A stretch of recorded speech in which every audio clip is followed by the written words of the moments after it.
Well, in like a lamb. That means it's going to go out like a lion, or is it in like a lion? We've gone from 75 degrees yesterday to the 30s.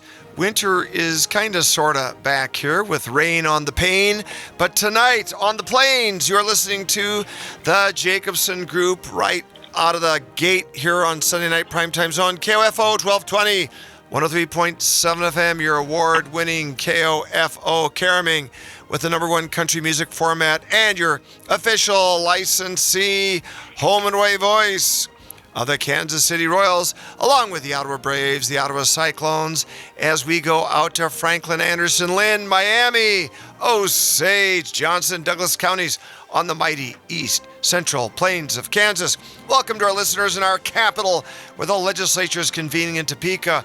Welcome to the folks in Rock Chalk, Jayhawk country, 15-minute drive north of here to Allen Fieldhouse. Welcome to our folks in Baker University in Baldwin City, Mike McCarthy on the board of directors and now head coach, proud alum of the Wildcats, head coach now of the Pittsburgh Steelers. Welcome to our listeners from Wellsville. From the KC suburb of Olathe, welcome to Osage, Osawatomie, Gardner, Garnett. Welcome Princeton, Paola. Welcome Linden. Welcome Princeton as we carom the signal from South Princeton Road here, along with Paola and all of the other great towns in our area here, Pomona. We've got every place covered on this Sunday evening, and our co-stars tonight, the one, the only, the inimitable, the legend from Georgetown, Patrick J. Knap Jr., who brought women's college hoops to the forefront of American culture. His long, great winning championship tenure at Georgetown University, now big shot in New Mexico State University, where he has that wonderful podcast, Play-by-Play with Patrick J. Knapp and Jerry Busson, along with he continues to do TV broadcasting for women's college hoops on ESPN and writing side carriage as well again tonight. Brock Chapman, the sports information director, graduate assistant, who is now promoted to all game day operations at Ottawa University with all 36 men's and women's sports. Boy, do we got news on the Ottawa front, including, I want to talk about football. How ironic, the football connection between Ottawa and Lincoln, Nebraska. Coach, welcome to the show tonight. Good day, everyone. Hope you're doing well. We are in Brock the Hawk, the great outdoorsman himself. How are you, Brock? Doing great. I just got back. Maddie was in the hospital for an ear infection, actually, and so I just got back. We did an overnight stay at the hospital last night, and we just got back to her house about an hour ago, and so she's doing better now. She just had an ear infection on her ear bone. Oh, and man. So sorry to hear that. It was just it was an odd time, an odd situation. So we're glad. She's doing fine now. Yeah. Give her our best. She's been on the show many times on the cascade of shows here. She's our Sydney Sweeney lookalike here, and after all, we do have the great American Eagle Company where you work. So it's kind of congruous that you and that good Irish girl are going out there. Brock. I want to thank our sponsors also, Jim and Cindy Jandron. They are at the helm of Mid-America Renewable Fuels, LLC. Energy for a strong America. Midwest Renewable Fuels, LLC, out of the southeast plains of Nebraska, adding farm revenue vectors to our ag families through ethanol, through renewable fuels, helping to keep us energy independent, away from those Mideast petrol dollars. Just think if they shut the Straits of Hormuz 50 years ago, we would be panicking. Now we don't care. We are energy independent, and ethanol has helped us along those lines and keeps the food supply not concentrated in Monsanto or in China, but rather safely in the hands of our American ag families. We thank Jim and Cindy, Midwest Renewable Energy, LLC, as well as their sponsorship of Dr. Patrick Castle, that great American retired veteran and military academy professor. Dr. Patrick Castle now in charge of Life Runners. Go to liferunners.org. And like the lovely and gracious Deborah Jacobson, get your t-shirt, Run and Walk for Life, building a culture of life, helping expectant mothers and their babies both before and after birth. And you can see these people making literally a crosswalk from north to south, west to east, an imprint of a cross of bodies across the United States, walking and running for life, often culminating right here in the heartland, just down the road at Atchison, Kansas, at Benedictine College, liferunners.org. Well, guys, this is the time each week where we so much look forward to recaps, including out of the gate, Coach Patrick Knapp. We're going to get you the wide world. The wide world. Basketball, right? Yeah, the wide world of Knapp, guys. Stand by. We are doing the sound bumper for the wide world of Knapp.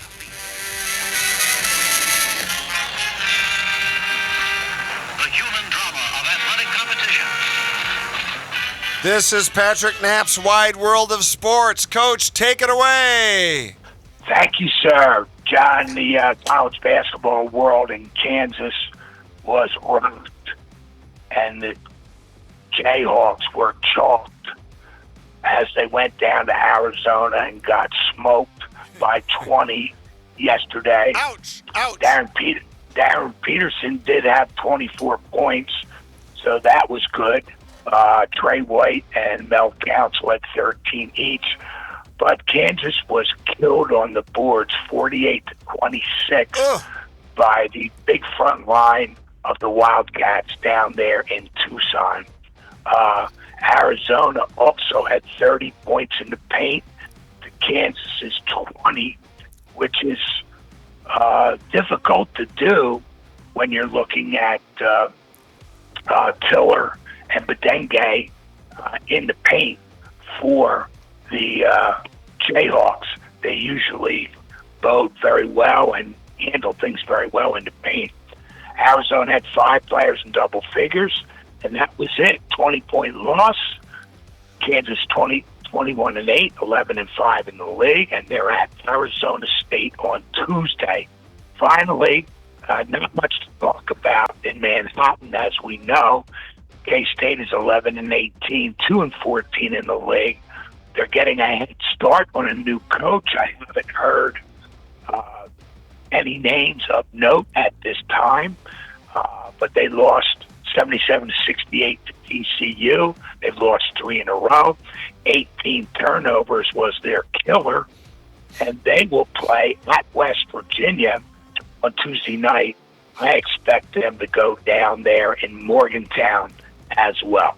Here with Coach Patrick Knapp and Brock Chapman. Coach, one quick follow-up question. You led many teams to championships. We've seen, interestingly, Kansas drubbing Iowa State at Fog Allen, losing by as much on the road, beating Arizona at Fog Allen, losing bigly on the road. Coach, how much home court advantage are there to these teams like Iowa State, Kansas, Arizona? And then who do you give the edge to on a quote-unquote neutral court? Of course, in the Big 12, an Iowa State-Kansas matchup in KC, boy, it might be a toss-up because Iowa State travels so well. I'll ask Brock about that in a minute. But, Coach, what about the home court advantage? Who do you give the edge to? Obviously, our Jayhawks have split against both Arizona and Iowa State based on home games. Talk to us.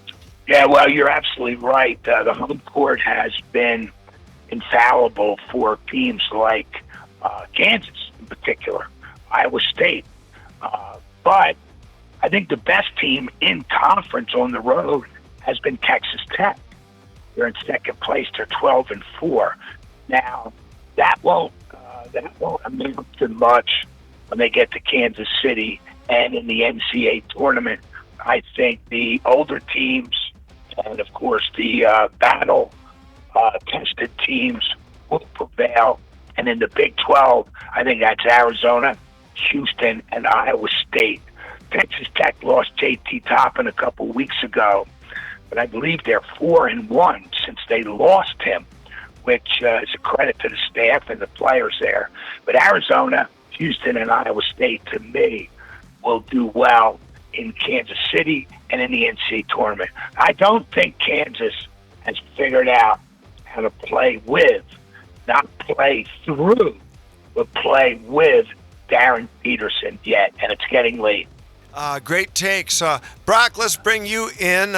First of all, Brock, do you want to do a quick recap on the Ottawa Braves men's and women's team? Coach, friend of Coach Hunter Bondurant, I think it's noteworthy that Hunter took a losing team last year and built them into a winner this year with a winning record. A lot of improvement, a very young team. Brock, how do you chart out the 2 seasons that we've just concluded for our Ottawa Braves? Yeah, I mean, Hunter, great guy. You know, he had a rough year last year. Just a lot of people, you know, whether they committed or not or decommitted or not. But I mean, we only had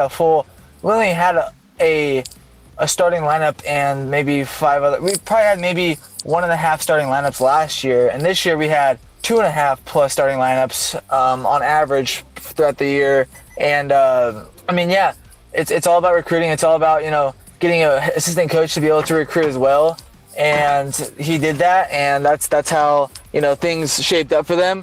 I mean, they started off. I want to say they started with conference off, or they got like a few games in the conference and had the best record they've had since like 1972 or something like that, of being 7-2 overall.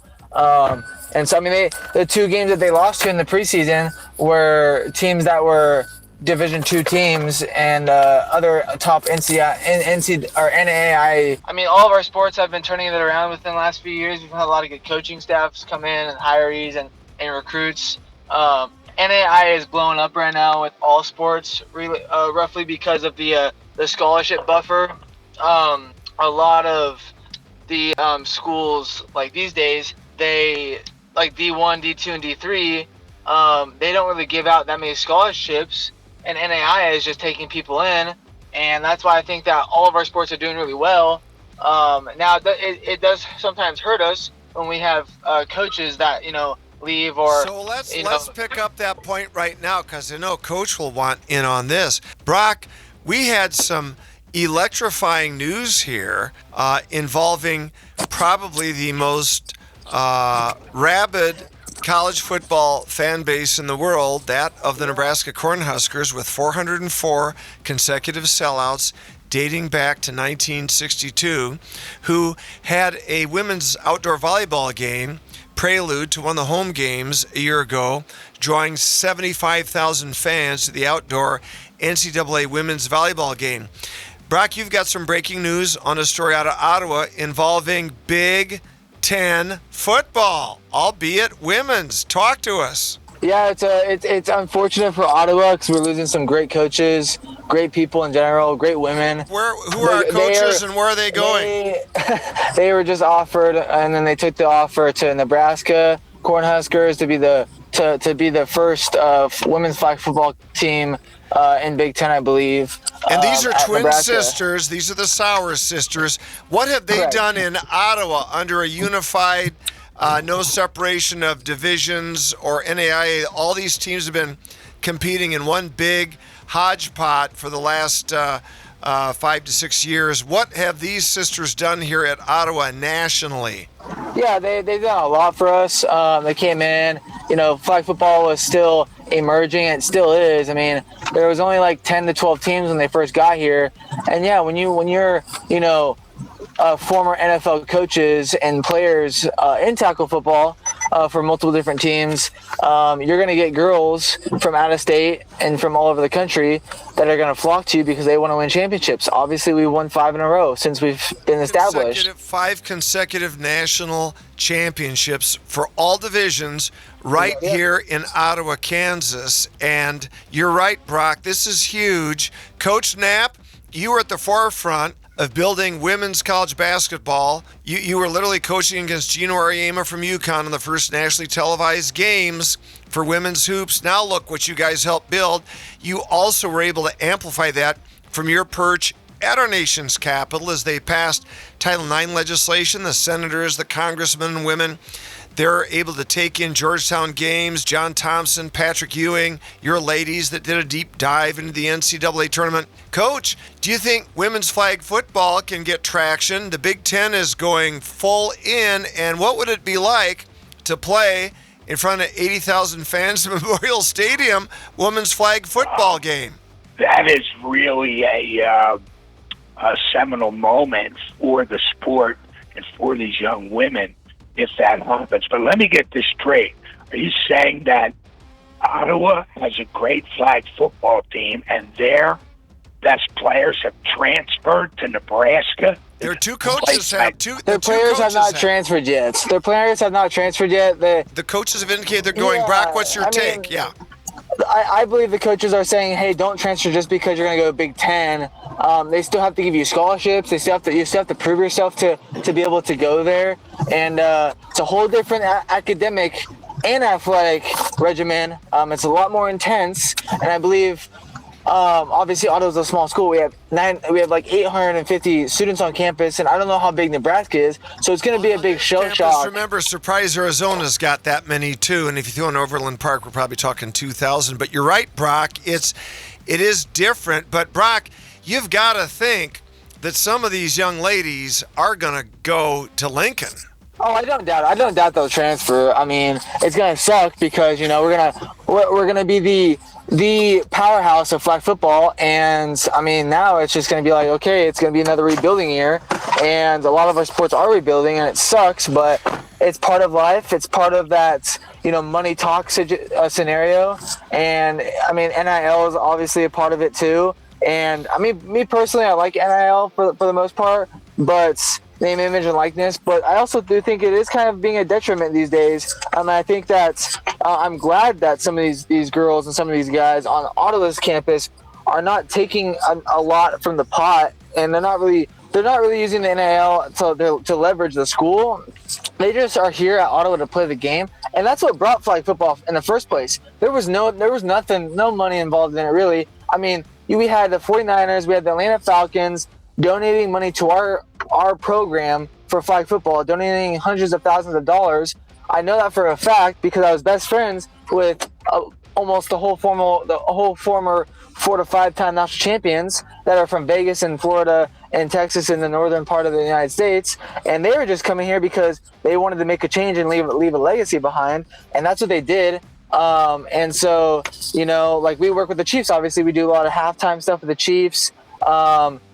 Two of our former players, Hannah and Haley, are actually working for the Raiders in Las Vegas, and then Abby Brown, who is also on the team, is working for the Chiefs, and she's actually just got brought on as a part-time assistant coach to help with the defensive side of things and to just help. Do you think she could be the heir apparent here at Ottawa when the Sauer sisters are going to continue through the end of this season? I don't doubt that at all. I don't doubt that they'll hire her or they'll hire somebody from the former part of the team. But it's going to be tough. I mean, let me ask Coach. Let me ask Coach real quickly. Coach, you've kind of done this in your own way before in taking women's sports to a higher plane of interest, of media attention, of fan base. What's your initial take hearing this news as Brock has kind of delineated it here with this breaking news out of Ottawa?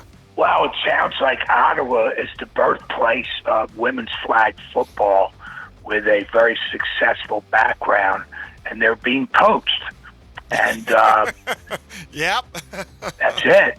Yeah. That's it. And Nebraska will pay for the talent, whether it's tuition, books, room and board, or NIL. At some point, the Big Ten schools will probably jump on board here and, move this sport up to a higher level. But Ottawa should continue to do what it's doing as the generator of this talent and continue its success. For that right now, I mean, our success has been, I think we're 2-0 or 3-0 right now still, and we almost have a full brand new team. We have a few returners from the last two or two or three championships. But I mean, we just played the number one team, or number two team. We were number one. We were ranked preseason polls number one team in the nation, and we just played number two team in the nation at Kaiser down in Florida, or Georgia or Florida, one of the two places, and we almost lost. And we had to come back 21 unanswered points to come back and beat them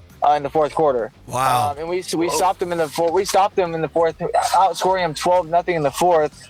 And then, I mean, like I said, we came back 14 unanswered points. It was 20. It was like 20 unanswered points. And but I mean, they put the screws to us. But we have a brand new team, brand new true freshman quarterback And you gotta remember, go back to 4 or 5 years ago, where the team we brought in for the flag football team, 20 of the members that we had on the team at the time were all on the same high school team in Vegas. Wow. And then we had another 12 girls on the same team in Florida. Wow. And we had all the travel club ball teams from like a bunch of other sports and stuff like that, called the American Fury or something like that. We had a bunch of girls from that team, and some of those girls actually transferred out because they didn't get a starting spot, because we had in each position. So we had the same quarterback for 5 years. We had like 3 or 4 deep in every position. Wow. And I mean, but that's why we were so good, because we could rotate so much. It's like basketball. You could rotate so many girls in and out, and with the great minds that we had in the Sauer sisters, they knew the game. They lived, breathed, ate, slept, and died football. That was their. I mean, they worked for. I want to say it was Liz or Katie, one of the two sisters, worked for the Falcons and the Niners. The year the Falcons went to the playoffs back a few years ago, and then the year that the 49ers went to the Super Bowl with Brock Purdy, his first year, I believe. Well, we're gonna miss them. We salute them, and these are great young ladies. I've got a lot of them in my classes. They're tremendous scholars. I hope a lot of them stay and maintain this legacy here. Great stuff going on here, guys. Such nexus here with all things Ottawa and Kansas City. Well, guys, one thing is we have got the great Ottawa Conference right around opening day at the university, the great National Baseball Conference, chaired by Professor Andy Hazuka, is going to be full of panel presentations, lectures, white papers. There'll be a focus on the Japanese influx into American baseball with our own Chancellor Bill Tsutsui and his heritage and his affinity for the Japanese baseball players and their nexus here with the U.S. We'll talk more about that conference coming up. But, Coach, it begs the question, we are the chosen ones of the Kansas City Royals organization. We are the official radio licensee for all of the exurbs in the Plains, KOFO Radio, covering all 162 games this year with our brand new title sponsor, Kansas State Bank. Coach, I think the Royals are going to be good. I think ratings on the radio are going to be up. What say you, Coach Knapp? Well, I agree with you, John, but AI and Vegas do not. They have Minnesota, Cleveland, and Detroit. Say it ain't so. Very much so. Minnesota, 87 wins. Cleveland, 80. Detroit, 76, although I don't agree with that one at all. They signed Framber Valdez, a great left-hander, recently to add to Terrence Skubal in that staff. And they have KC predicted at 73 wins. So we'll see. The Central usually is a dogfight. It's not the largest funded group of teams. They're in small markets. Returning for the Royals, Michael Wacha, Cole Ragan, Seth Lugo. Their pitching's going to have to carry them. Carlos Estevez, the great closer. Lucan Ursig, also in the bullpen. So they have some good names and some experience, but they added players, John, that they believe, again, not big money guys, but they believe will contribute. Matt Strong from the Phillies, a left-handed reliever. Brady Falter, a left-handed starter from Pittsburgh. Isaac Collins, an outfielder from Milwaukee. And Lane Thomas from Cleveland via Washington last year. Collins and Thomas are bat-on-the-ball guys. They're on-base guys. I saw Collins beat the Phillies several times when he played for the Brewers. So they've added some guys they feel will get the bat on the ball and get on base for their sluggers like Vinny Pasquantino, Bobby Witt, and Miguel Garcia. I think the one guy that's going to make or break this team and put them over the top is will second-year Jack Caglianone finally break out. A 167 batting average with 7 homers last year, John, was not cutting it. So the Royals really made some great additions, but they're in a division where I think AI and Vegas are wrong. I think Detroit should be favored, and KC will be working for that number 2 spot and a playoff spot the rest of the year. It's going to be exciting. We're here for every game. And Brock Chapman, you're a young man, but one thing that Coach and I always love, we love tradition, we love continuity, we love legacy. And guys, one thing the Royals have, we've got the great Denny Matthews back on the microphone for play-by-play. Denny's in his 84th year. He's 83, going on 84. He has been covering Royals games since the team's inception in 1969. Guys, that's 60s, 70s, 80s, 90s, the aughts, the teens, the 20s. 7 decades, Coach Knap. And on just this past November 15, Matthews married his girlfriend of 17 years, Amy, at Kauffman Stadium. The bride and groom wore Royals jerseys. The marriage is both of their first. Honeymooning at 83. How's that for you, Coach? Denny Matthews. Whoa. Well, first of all, being an announcer myself, let me congratulate him on all of those decades. That's quite a feat. And secondly, good luck with the marriage. That's interesting. First time being married for both of them.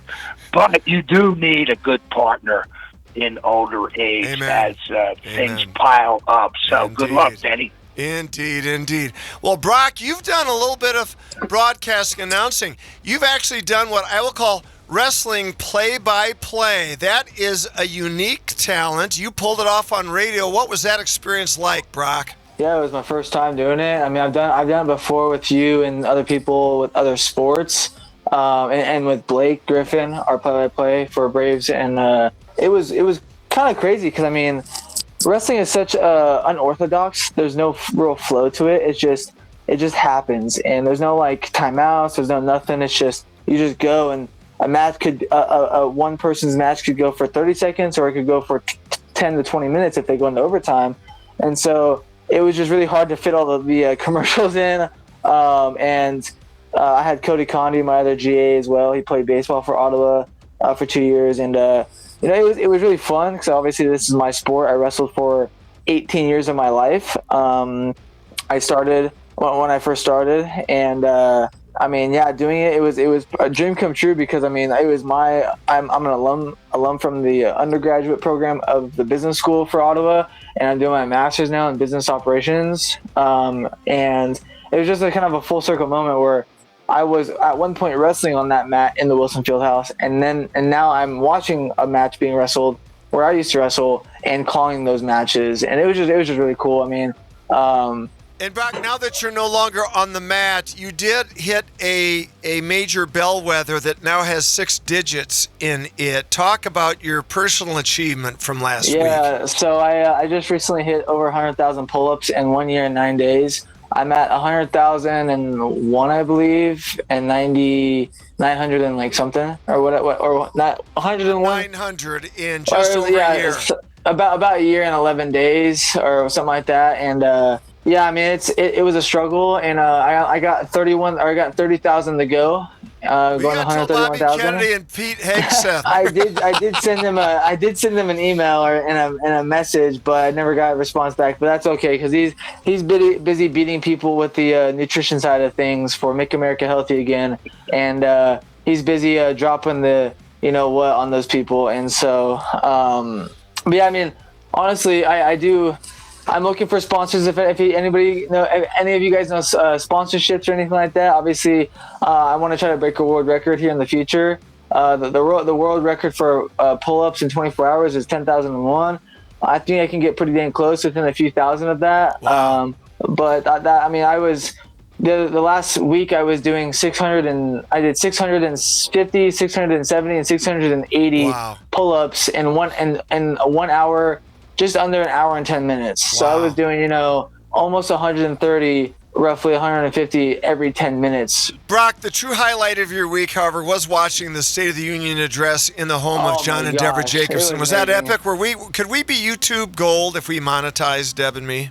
Yes, that was classic. I know why you married her now, and I know why she fell for you too. So, you guys are two peas in a pod. You guys are perfect. Hey, Coach, you get the last word here tonight. Play-by-play, your great podcast. Tell us what's up next. What did you just have on? And tell us where we can find it. Well, you'll find our podcast, Play-by-Play, anywhere where you get your podcast, Spotify, Amazon, Apple, etc. We just had Jan Tremblay on, who is an Olympic team volleyball player back in the 80s. She played in the 84 Olympics. Oh, yes, and yes, I remember that. And she has owned and worked at her own fitness center for the last 37 years. But we got Jan on because she was a All-American as well as a member of the great Old Dominion championship women's basketball teams from 79 to 81. That's right. That's right. That's a good podcast. And then in the coming weeks, we'll have several basketball coaches on to talk about March Madness. It'll be great, and we start our predictions next week with Coach, Sauer, Chapman, maybe Weaves will be with us. Maybe we'll bring in Hunter Bondurant. It'll be epic. In the meantime, guys, thanks to Jim and Cindy Jandron, the folks at liferunners.org, and at Midwest Renewable Energy, LLC. For Sean Torres in studio and John Jacobson. Guys, stay dry, be safe, be smart, be good, be strong. Love Jesus Christ. It's the Lenten season as we arc toward Easter. God bless us, everyone. Catch the podcast. And until next Sunday night, bye-bye.